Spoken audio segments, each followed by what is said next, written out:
মা বলছি আমি তো উচ্চ মাধ্যমিকে ভালো রেজাল্ট পেয়ে পাশ করলাম, তা আমাকে আর কলেজে ভর্তি করাবা?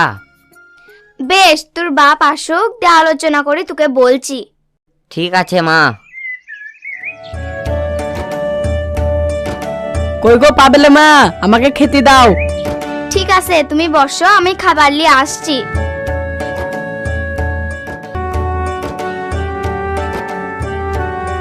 বলছি পাবেল তো উচ্চ মাধ্যমিকে পাশ করলো, আর ও বলছিল যে আমি কলেজে ভর্তি হব। বেশ ঠিক আছে, আমি ভেবে বলছি।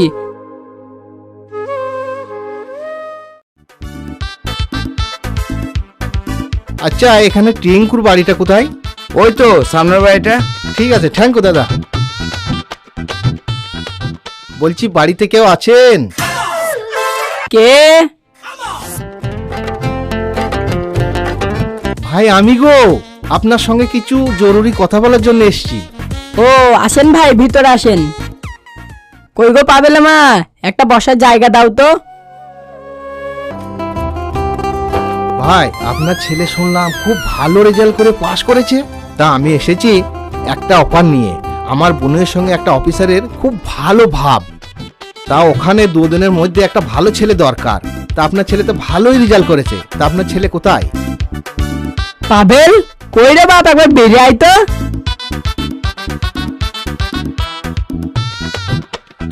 আরে ভাইপু তো একদম চাকরির উপযুক্ত ছেলে, যেমনি হাইট তেমনি ছাতি। ভাইপো তোমার কোনো চিন্তা নেই, চাকরি আমি করে দেবো। আরে বাপরে, চাচাটা বলছি মনে হচ্ছে এখন দৌড়ে চলে আসে এক্ষুনি, শরীর চাঙ্গা করে দিচ্ছি।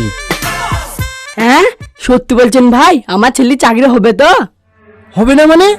ধরিলেন হয়ে গেছে, কিন্তু চাকরি পেতে গেলে মানি তো লাগবে।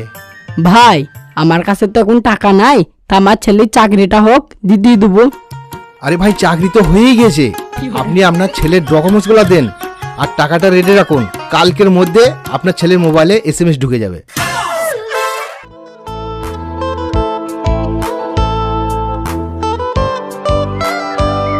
ঠিক আছে ভাই, তাহলে আমি এখন আসছি।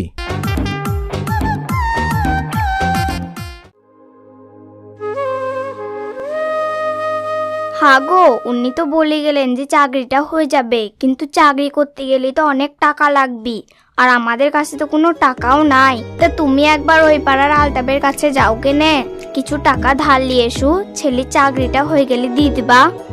হ্যাঁ গো তুমি ঠিকই বলেছো, আর ওটা ছাড়া তো আমাদের উপায়ও নাই। তা যাই, আমি একবার আলতাবকে দেখা করে আসি। হ্যাঁ হ্যাঁ যাও। ওদের বাড়িতে তো চাকরির জন্য বলে আসলাম, একটা SMS ঢুকবে, তা যে করে হোক কাল সকালের মধ্যে একটা SMS ঢোকাতেই হবে। যাই, বাড়ি যেই দেখবো।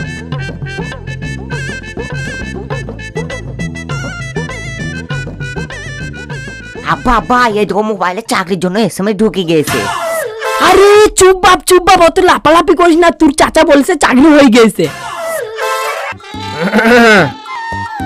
দেখলা তো টিঙ্কু ভাই, বলেছিলাম ভাইপো চাকরি হয়ে যাবে, তা আমি যেটা বলেছিলাম ব্যবস্থা হয়েছে তো? হ্যাঁ হ্যাঁ দাঁড়ান, দিচ্ছি।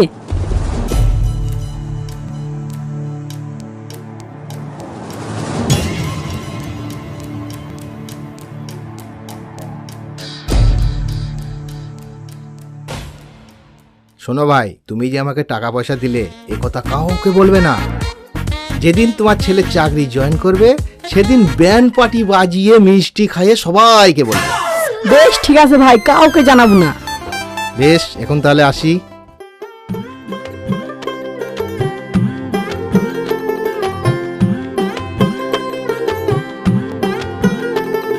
কই গিন্নে, বাইরে এসো।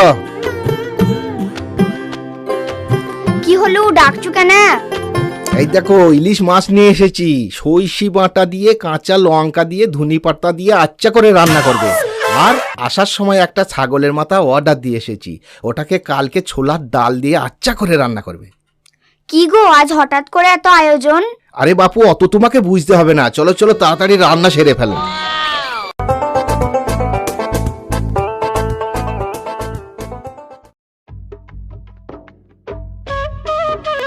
কি গো চাচা, আজ এত খুশি খুশি লাগছে কেন গো? আর বলিস না, তোকে তো সব কথাই বলি, তাহলে শুন। আমার ছেলের চাকরি হওয়ার মুখে আর কিছুদিন পরই জয়েন করবে। ও, এ তো খুশির খবর। তা টাকা পয়সা কিছু লাগলো লেখেন? এখনকার সময় জানিসই তো বাপ, কিছু তো টাকা পয়সা লাগবে। চাচা, টাকা পয়সা দিয়েছো তো বলছো, দেখে শুনে দিয়েছো তো? এখনকার তো সব ছেটার দুনিয়া। আরে না না, সব দেখি শুনেই দিয়েছি। বেশ, ঠিক আছে, হলেই ভালো।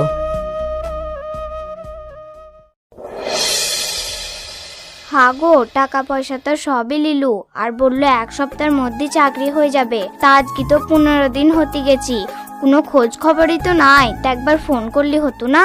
হ্যাঁ গো, আমি সেই চিন্তায় বসে আছি। তা দাঁড়াও, আমি একবার ফোনটা লাগিয়ে দেখি।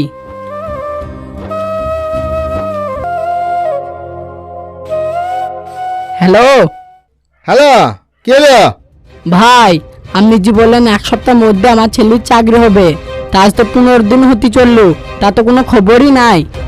আরে ভাই, এই তো সামনে পুজো টুজো গেল, একটু ধৈর্য ধরো। এত তাড়াহুড়ো করলে হবে? চাকরি বাকরির ব্যাপার। আর বারবার ফোন করো না, হলে ঠিক খবর দিয়ে দেবো। হাগো, উনি কি বললেন? বললো হলেই জানিয়ে দিবে গো। কইলে টিঙ্কু, তোর কথা তো খিলাপ হয়ে গেল। তুই তো বললি 1 সপ্তাহের মধ্যে টাকা দেবো, আজ তো 3 মাস হতে চললো। বেশ ভাই, তুমি তাহলে আমাকে আর 2-4 দিন টাইম দাও, আমি বাড়িটা বিক্রি করে তোমার টাকাটা শোধ করে দেবো। এই শোন, বাড়ি বিক্রি করবি বলছিস তো? বাড়িটারি বিক্রি করার দরকার নাই, বাড়িটা আমার নামে লিখে দিস। আমি চললাম। হাগো, এ তো ভারী সমস্যায় পড়া গেল। তা তুমি একবার উনাকে ফোন করে দেখো না।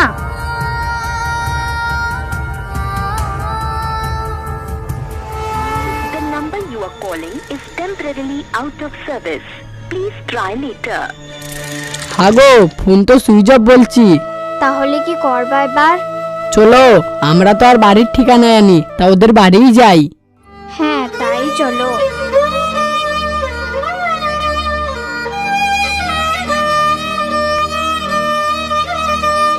কই ভাই, বাড়িতে আছেন?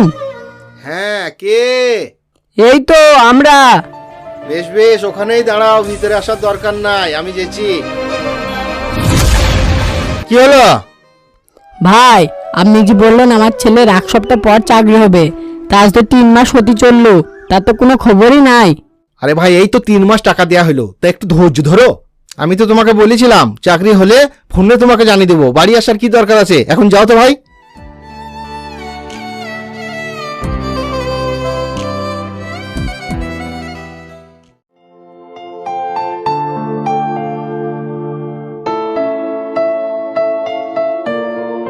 কি গো আব্বা, চাকরির কোনো খবর পেলা? না রে বাপ, তোর মনে হচ্ছে আর চাকরি হবে না। কেন আব্বা, চাকরি হবে না কেন? তাহলে শুন বাপ, উনার কথাবার্তা দেখি মনে হলো না যে তোকে আর চাকরি দিবে। হাগো, ওই লোকটা যে বললো আমাদের বাড়ি নিবে, তা মান সম্মান থাকতে থাকতে ওকে বাড়িটা দিয়ে আমাদের এখান থেকে পালিয়ে চলো। হ্যাঁ গো, তুমি ঠিকই বলেছো, তাছাড়া আমাদের আর উপায়ও নাই।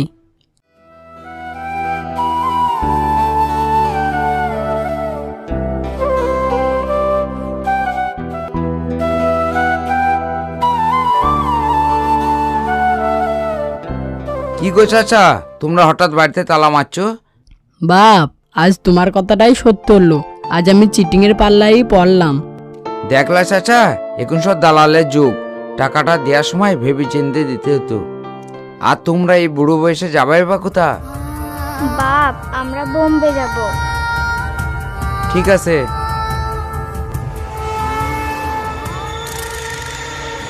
এই 500 টাকা রাখো, আর তোমরা সাবধানে যাবা।